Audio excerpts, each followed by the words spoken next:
This is State of Mind, and I have here someone who I connected with from the beginning, and she's very sweet. She's very talented. Briana Henry. Hey. There she is. How you doing? I'm good. You comfortable? I'm comfortable. All right, good. I'm set up. It's the setup, yeah. You see like my llama and I got the llama. I got book. the handsome book.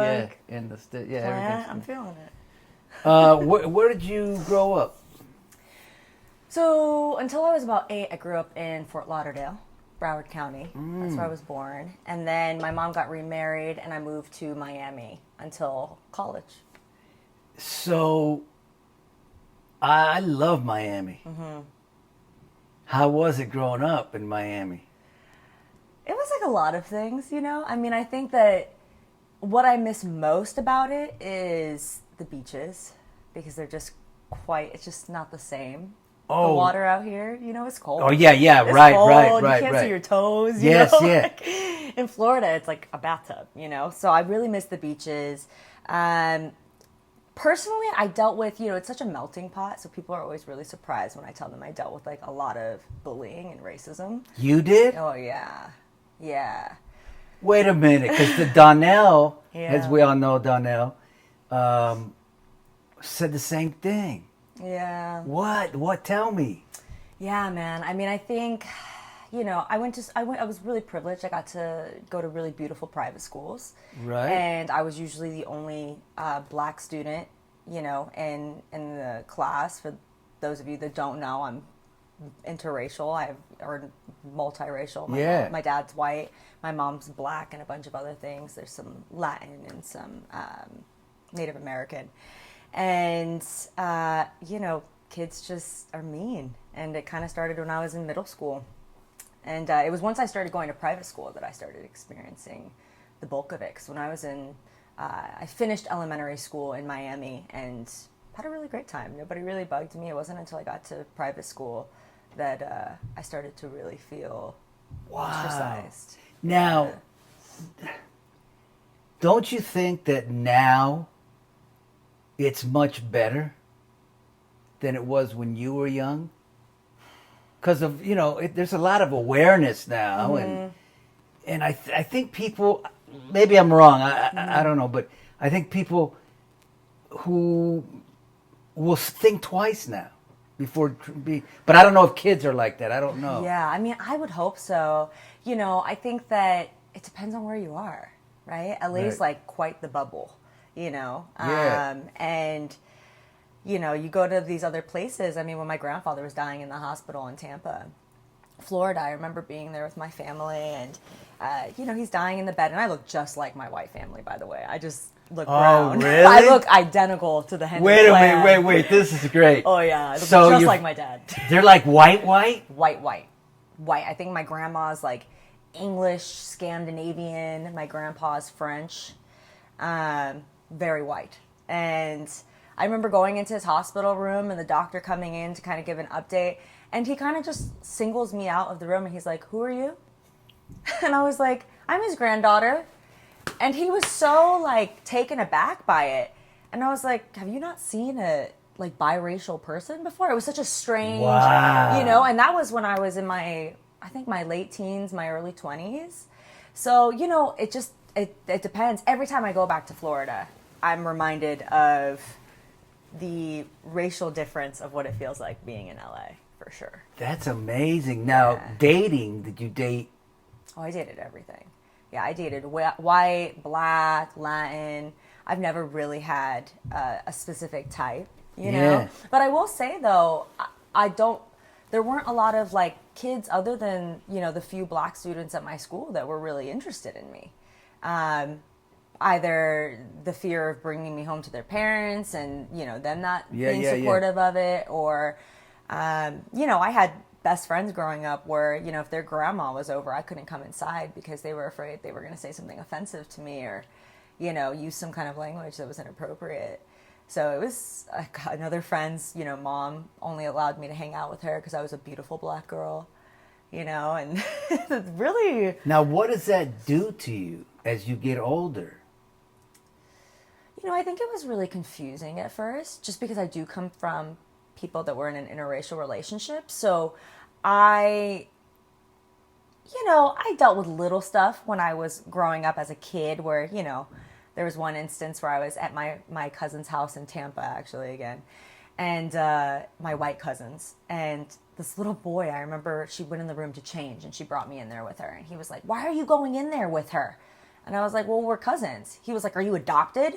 And I was like, "No, I'm not adopted." He's like, "Are you sure?" And I was like, "Yeah, I'm pretty sure I'm not adopted." So, I mean, it definitely makes you like, a lot of people thought I was the babysitter when I was like walking outside with my little white cousins. Like, it makes you feel weird. Oh, it's not good. It would not be good. Yeah, you feel left out. You feel kind of different. Like you don't fit in. Yeah. You feel different. I mean, I was so grateful. My parents got divorced when I was 5-ish.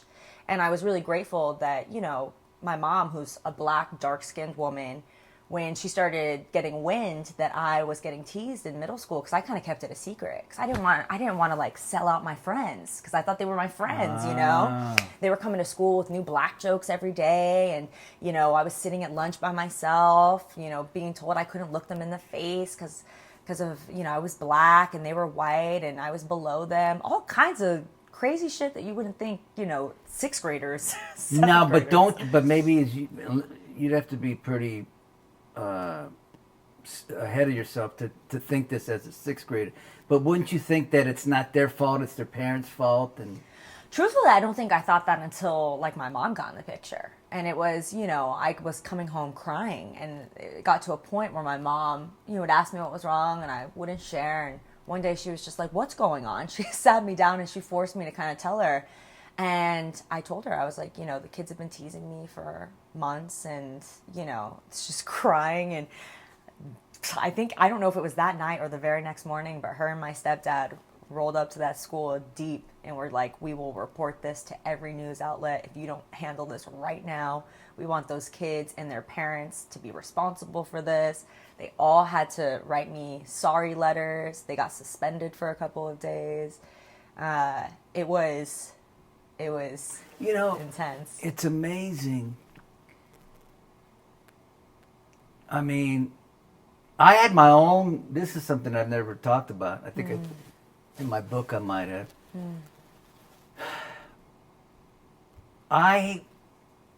Because I was a young teenager or kid, and I was Hispanic. Once they thought I stole a jacket out of the mall, and I didn't steal it. Another time they thought I stole a purse from a girl, and I didn't. I kept getting cops pulling me over all the time. Yeah, it's not coincidental. It's not, but now that I listen to you and Donnell, it kind of hurts a little bit inside of me. Like, wow, I'm starting to get how not cool that is. Yeah, it sucks. And unfortunately, it's like the reality of, people of color. I understand. But with all this going on now, and that's been going on for a year, Black Lives Matter and everything, I think it has to open eyes. It's got to change. Because truthfully, if this didn't change, then there's not a lot that's going to be bigger than what I've seen in the last year. I do think that there's been quite a huge eye-opening year this past year for people. And, I even had a bunch of white friends reach out to me and, ask how they could educate themselves and, kind of point them in the right direction of the books and stuff. Because, unfortunately, what I think people fail to realize is that, Black people are being taught the same garbage as a lot of us are in our history classes in school. So there's a lot of people that aren't getting the right information of what really happened in this country. And I think you're right. I think that it got to a point where you had people that were now sitting at home. So you were seeing content of really, really terrible things happening to Black people. I mean, even you see Asian people now. All these communities of minority people in this country. And, we weren't distracted by work. We weren't distracted by anything but CNN or whatever news outlet you were watching. And I do think, even with my dad, we've had a lot of really hard conversations in this past year. My dad's a white cop. Oh, wow. Juicy. The this past year for us. And my dad's a really good man, but he even has some ignorant views on things, especially being doused in police culture, which I will definitely say I do not think all cops are bad cops. Of course, I don't know. But I definitely think there's a reckoning that has to happen in the system. Sure. And, sure. And so we've had some really hard conversations, and I think that we're better for it now. Yes, I think so. Now, you're a poet, but you don't know it? Is that something like that? Well, I'll take that. Yeah. Didn't you do some poetry or something? It's funny. The way I got into acting was actually through poetry. I was in AP English, and my English teacher at the time was like, I think we were focusing on poetry or something, and she was like, you should enter this poetry competition. And it was the first time I had ever performed, on a stage in front of people. And my mom was a jazz singer growing up, so she just hated the fact that I only wanted to play sports, and I was just she prayed for a girl, but she really got a boy. I was such a tomboy. So you were a great athlete too. I was a pretty good athlete, yeah. At least what did you do? What volleyball. Like Eden? Yeah, like Eden. Probably. I didn't get a USC scholarship like Eden. Oh, she's hardcore? She's hardcore, but I'd like to see you two play each other. I would love to do that. I'll get it going. Yeah. I'll put bets on it. Brush up on my skills a little bit. That'll be great. So poetry, you just wrote it?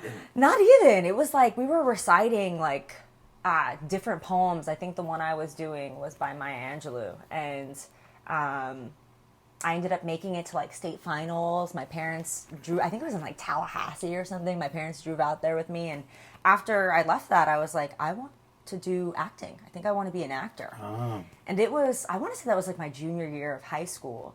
And my mom was like, okay, well, you've never acted before, so I'm not going to just let you go to college and just start acting. And my dad, ferociously looked up programs that I could go to the summer going into my senior year, and they found one at USC. And I did a month-long acting program at USC, and that was kind of the... And you did Y&R. I did Y&R my senior year of college. General Hospital's better. Go ahead. Yep. And that was... I actually like Y&R. It was, the people were cool. Yeah. I appreciated it. Yeah. It was cool because I was only brought on, I think, for 2 or 3 episodes, and they kept me on for 16. Yeah. So it was a really that's cool, man. Jarring first acting experience for sure. Then you got GH, and I want to say something, and I know that I wrote you because I wrote Donnell. You guys did a scene, and I don't do this. I mean, I do it, but I something has to hit me, and it wasn't a sad or big scene like that. It was just you guys were in a scene, and I couldn't keep my eyes off it. And I was like, these two, they got to put these two. This is just the way it was, right? Because I was like, whoa. And I watched to the end. I even watched the next scene. And I think I wrote you, right? Yeah, because I don't want to think that I did, and I didn't. But I did write that now. And yeah, man. And that has happened. I've been on this show 28 years. It's happened, but it hasn't happened a lot. Thanks, Mom. So we all appreciate you. Thanks. Now I can't end this without talking about Kris.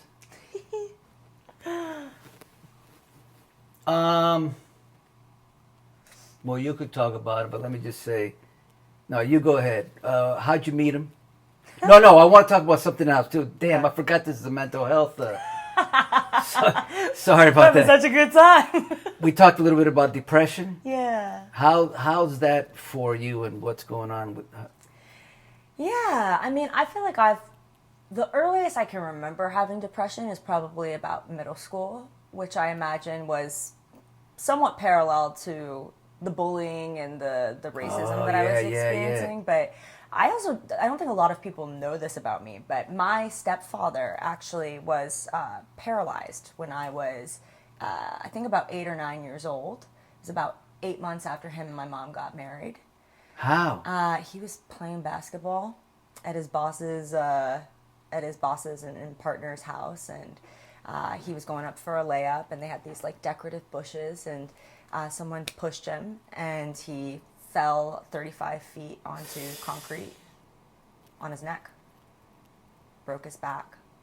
And he was paralyzed. Yeah, from the waist down. And how'd that affect you? Pretty tremendously. I mean, I really think that sparked a lot of my depressive episodes, which I didn't really know them to be depression then. I just thought they were kind of these bouts of sadness, and I just thought I cry a lot, and maybe I'm just more sensitive. But, there was a lot of awareness of mental health in my household growing up. Oh, there was? Oh, yeah. I mean, not talking about it in reference to me, but with my stepfather. He had a lot of really severe mental health issues, especially depression and whatnot, and he kind of came from a family that had a lot of mental health issues already. So I think the accident on top of just genetics was a really gnarly combination. Real hard for him. Yeah, that was really, really, he was a really active guy before he got paralyzed.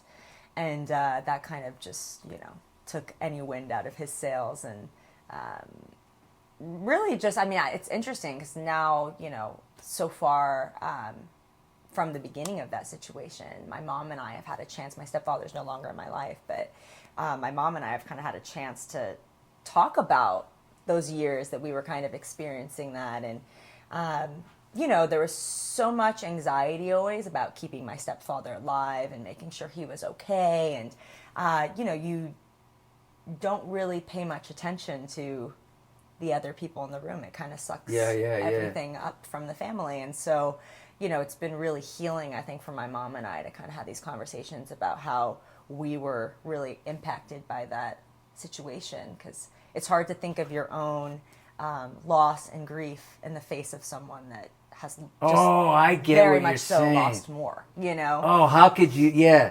So there's not a lot of space for everybody But else. Depression and anxiety or bipolar mental illness, it doesn't discriminate. Yeah.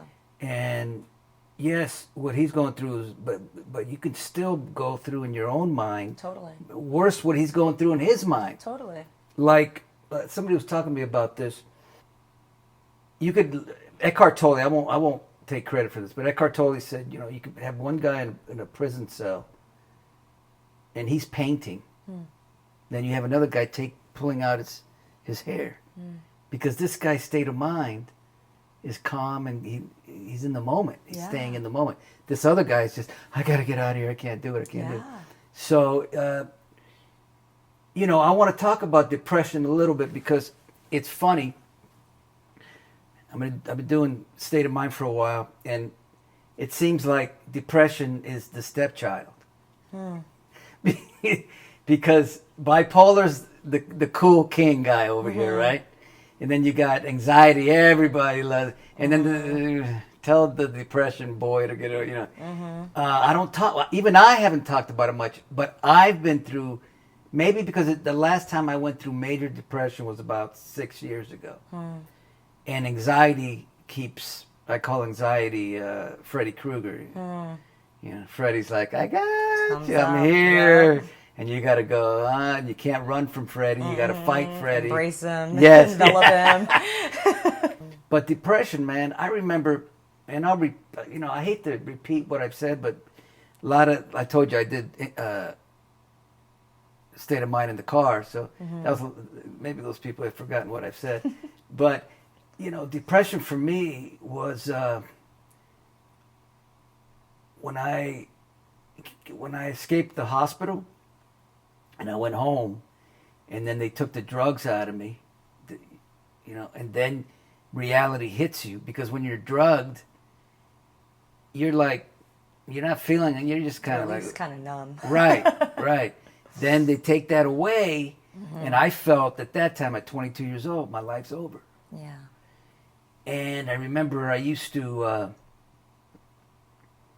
my mom and dad would leave to go to work at 8 in the morning. And they wouldn't come back till 4 or 5. So I was alone. Which is interesting. I just said that because in a way, I was alone during the pandemic too when I was going through something. Because my family don't wake up till like 12 o'clock.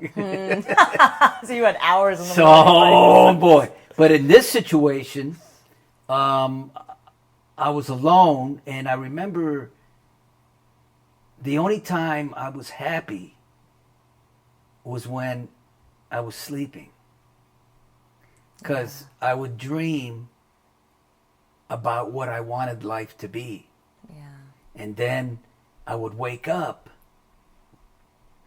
and then reality would hit, and I'd be like, boom. Then I'd roll out of the bed. Yeah. I couldn't even do anything. I couldn't nothing. And when depression, the difference between depression, anxiety isn't as much, is nothing feels good. Which is almost scarier. Right? Right? 'Cause nothing feels it's good. a beautiful day. Nothing. You know, you have a job, maybe even you have a partner, and you're like, none of it feels like it matters. Nothing. Yeah. And even when I used to take, I don't know about you, but when I take a shower and the warm water hits, you feel all the, great. Soothed. Not when you're depressed. No. Even sex, I won't get into it, but there's nothing. Yeah. Nothing. And it's scary. It's definitely scary. And mine lasted for 8 months. But the beauty is, like you and me, we get through it. Yeah. And I think you also realize, I don't know about you, but I feel like I've had different spouts of depression kind of throughout my life. Similarly to you, I feel like I've kind of been in like remission for a little while with it. But, there was definitely a couple years ago before I got on GH and years before I met Kris, really. I was so depressed that my mom, was working at SoulCycle. Oh, yeah, you were like a big deal at SoulCycle. Yeah, my body was just like destroyed because I was so tired all the time. And I was just having a really hard time, and I started having these really dark thoughts, and nothing that I was specifically planning out, but just kind of like, wow, it would feel so much better if I just wasn't here. Mm-hmm. And I just remember my best friend and my mom, I was at my mom's apartment, and I was just sobbing on her stairs, and my best friend and my mom, they just didn't know what to do anymore. And my mom was so afraid of leaving me by myself because she just didn't feel like I was in a good headspace, which I wasn't. And we got me into a therapist for the first time, which is probably long overdue. Yes. Truthfully. Yes. And my depression was so bad, I was seeing my therapist on Monday and Friday because I felt like I couldn't get through the week. And it was like a prize to be able to see her on, the beginning and the end of the week. And it took years. No. I felt like it took years of therapy and unpacking childhood trauma and stuff that I had never really processed growing up. Before I could, getting into a meditation practice, changing my diet, like really starting kind of what you were saying. You're left with your mind. You're left with how to take care of yourself mentally and emotionally. And it took me years to really be able to figure that out. And now I feel like, when I do have spouts of depression, which was something I expressed to Kris very early on in our relationship, which was just letting him know, like, hey, I have this, and it's something that you'll see at some point, and I'll help you understand how to interact with it and how you can support me. But, his support is always welcomed, and it's such an amazing bonus and asset to my life. But I really know how to get myself out of these depressive patterns, because really it's like this inner voice that's just questioning your worth, questioning, your significance, really. Do you care about what people think? Or is that one of your things? To an extent, I guess. I feel like everybody to some extent, but I feel like a little less than maybe the average. Yeah, less because I'll tell you, the thing about worrying about what people think, I think the more ego you have, the more you worry about people think. So I was the worst because my ego was really out of control. But I've worked on it, and I'm starting to. I could tell you don't care what people think, and that's such a. My wife don't care at all. My mom's the same way. Right? I love it, and it's like I strive for that. Yeah. But I think it's you have to work on that. Totally. And once you start not caring what people think, then things will come into place. I Yeah. think for me it is, and because I was bad. Oh. I mean, you know, I just love it when people don't have that. Yeah. It's just like I love when people can live on their own. Yeah. Like I've never been able. I've went from one mother to another mother, and I just. And and you know, it's funny that you say that because I feel like my depressive spell got significantly worse when I was living by myself. And it actually, I felt like was a blessing because all this shit just felt like it purged to the surface because I was spending so much time by myself. I was working these long days of Soul Cycle and then coming home, and it was just me and my dog. I mean, she was such a pivotal thing for my depression because I'm sure you can relate. You know, you don't want to shower, you don't want to wake up. The best part of the day is going to sleep because you're not conscious, you know? And Marley, my dog, really got me out of the house at least twice, 3 times a day to walk her. And Yeah, you know, yeah, you're yeah. I get what you said. to interact Yes. with people, and you're Yes. forced to realize, oh, there's more Yes. than just what's inside of my That's head true. right now. You know, That's true. But depression and anxiety, they're like cousins. yeah, And the problem with anxiety as opposed to depression, you can sleep. Because that's all you That's do. all you wanna do. Yeah. Anxiety, yeah. You're thinking. you don't, I didn't, this, you know, for 4 months in that period, it was horrible. But, okay, I want to talk now, because I could talk with you forever, about Kris. Yeah. How did you meet Kris, and how'd that go? And I could see the smile on your face. It's going great. I met him actually on Bumble, a dating app. Really? Yeah, I met him on a dating app, which is like crazy. I still can't believe that's how we met. Wow. Yeah, I was his first online But everybody date. is meeting on that. It's true. It's like This such is nowadays, yeah. Yeah, it's such an easy way of meeting people and kind of, you know, I would do my like due diligence of, you know, stalking their Instagram. Like once we matched, Yeah. stalking their Instagram. I didn't think about that. Googling, just like Yeah. doing my, which was funny with Kris. I actually didn't Google him till after we started dating. But I knew he went to Juilliard, and on his, on the app profile, he was like, went to Juilliard, but I'm a florist. And I was like, okay, this guy's like funny. Like obviously you're funny. not a florist. And we ended up going on a first date, and I didn't date anyone else after him. Kris, let me tell you something about Kris. Well, nothing you don't already know. He took my son in for a day to hang out, Joshua. Joshua is, as people know, he's a natural talent at whatever. But for him, hanging out with Kris was like me hanging out with Marlon Brando. You know? Aww. And I dropped him off, and I saw Kris playing the piano. I was like, it's just amazing, just phenomenal. And Kris is just the sweetest guy. I mean, if somebody thinks that Kris is not sweet, I'd like to beat him up, I know. because it's just ridiculous. He really is just He's so the kind. sweetest guy.